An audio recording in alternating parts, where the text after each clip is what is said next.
tal amigos? ¿Listos para continuar con la revisión del artículo de divulgación? Pues bien, nos quedamos en la tabla donde analizamos el artículo. Lo siguiente es, una vez que ya tenemos la tabla, vaciamos toda la información. Tenemos cada una de las 5 columnas, donde agregamos las ideas principales del texto, las argumentaciones que hace el autor. Escribimos para qué sirven los recuadros o las gráficas que encontramos en el artículo de divulgación. Inclusive agregamos los títulos y subtítulos que encontramos ahí. Y finalmente creamos preguntas que hicimos en equipo.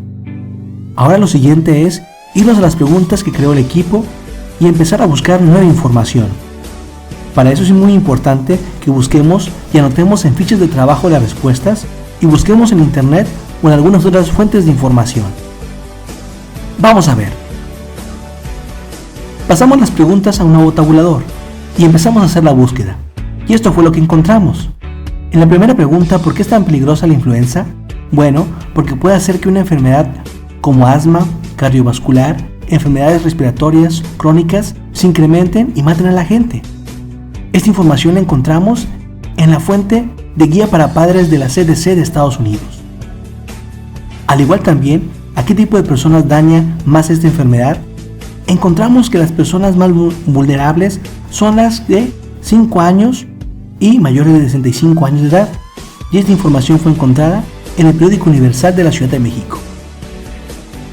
En la siguiente pregunta, ¿qué es un virus?, encontramos que es un agente infeccioso, microscópico, que solo puede multiplicarse dentro de las células de otros organismos y los mata. Esta información la encontramos en Wikipedia. Y finalmente, ¿cuántos casos de influenza habrá en México y en Matamoros?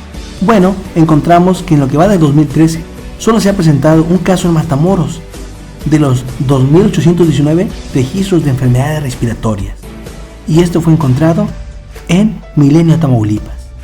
Si nos damos cuenta, ya estamos investigando las preguntas y encontramos más información para nuestro texto de divulgación científica. Continuamos ahora con lo que sigue.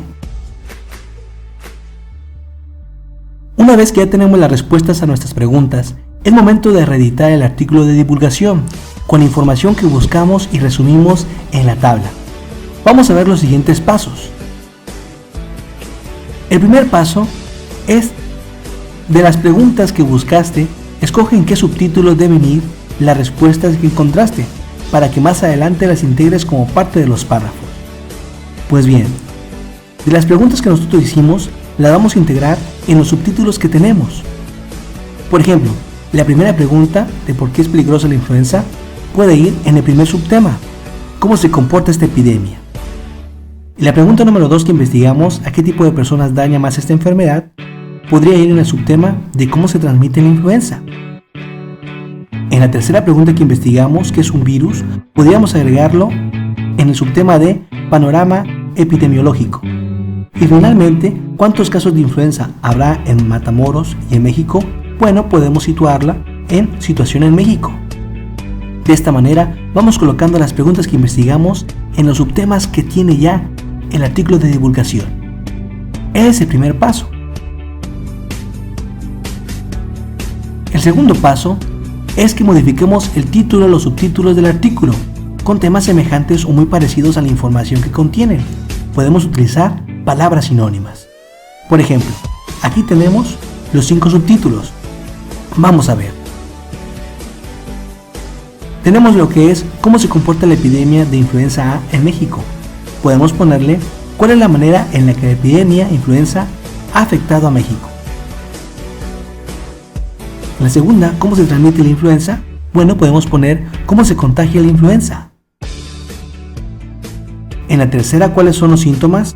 Bueno, podemos dejar un subtema igual, porque va a hablar de ese mismo tema. No hace falta cambiarlo.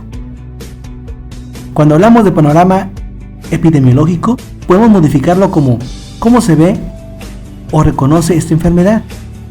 Y finalmente, en el subtema de situación en México, podemos modificarlo como la influenza hoy en México. De esta manera estamos cambiando el título y los subtítulos importantes de nuestro texto o artículo de divulgación, con la finalidad de darle un mejor panorama y que las preguntas o subtítulos y títulos se entiendan mucho mejor para niños de nuestra edad. Continuemos. El tercer paso es que verifiquemos las gráficas o tabuladores que nos pueden ayudar en la edición de nuestro texto, eliminar aquellas que no se necesitan y agregar alguna que otra que hayamos encontrado en la búsqueda de información cuando contestamos las preguntas. Pues bien, aquí tenemos las tres tablas. La primera tabla que habla sobre las imágenes, donde nos recomiendan cómo podemos prevenir sobre el contagiarnos de la influenza. Bueno, esta tabla sí nos puede ayudar, por lo tanto la vamos a dejar. La tabla 2, donde nos muestra los casos de muerte por esta enfermedad en los diferentes continentes.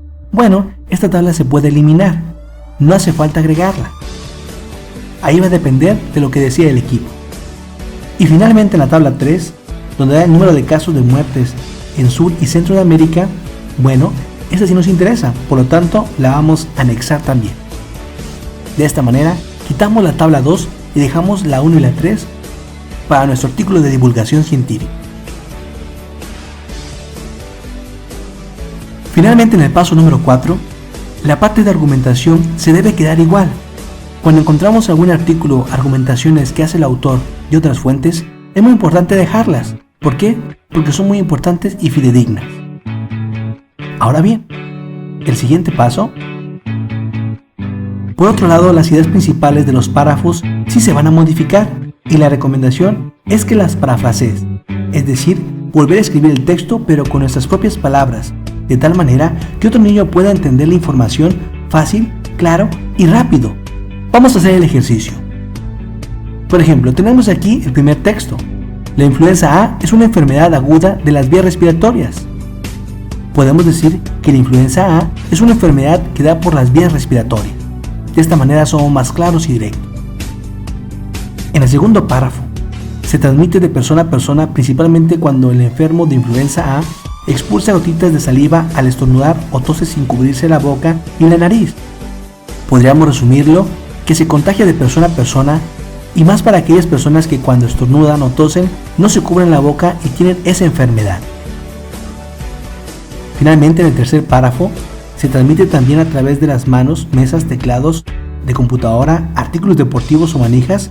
Podríamos decir que otro modo de contagiarse es cuando una persona toca cosas que la persona enferma tocó o usó. Y finalmente, en el último párrafo, el virus de la influenza puede viajar 1.5 metros y sobrevivir de 24 a 48 horas. Podríamos decir que el virus, claro, viaja hasta 1.5 metros y puede vivir de 1 a 2 días. De esta manera lo hacemos más simple, claro y rápido para que la persona lo entienda.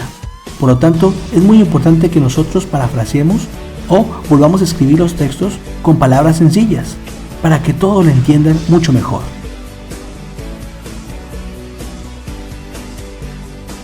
Hasta aquí llegamos, amigos. Ya vieron cómo analizamos el texto de divulgación científica en una tabla y reeditamos la información que obtuvimos a través del cambio del título, subtítulos, disminuimos tablas de apoyo, modificación de ideas de los párrafos y resolución de preguntas que hicimos del artículo. Ahora solo falta redactar de nuevo el artículo de divulgación con nuestra versión, pero eso lo verán en el próximo video. ¡Nos vemos, amigos!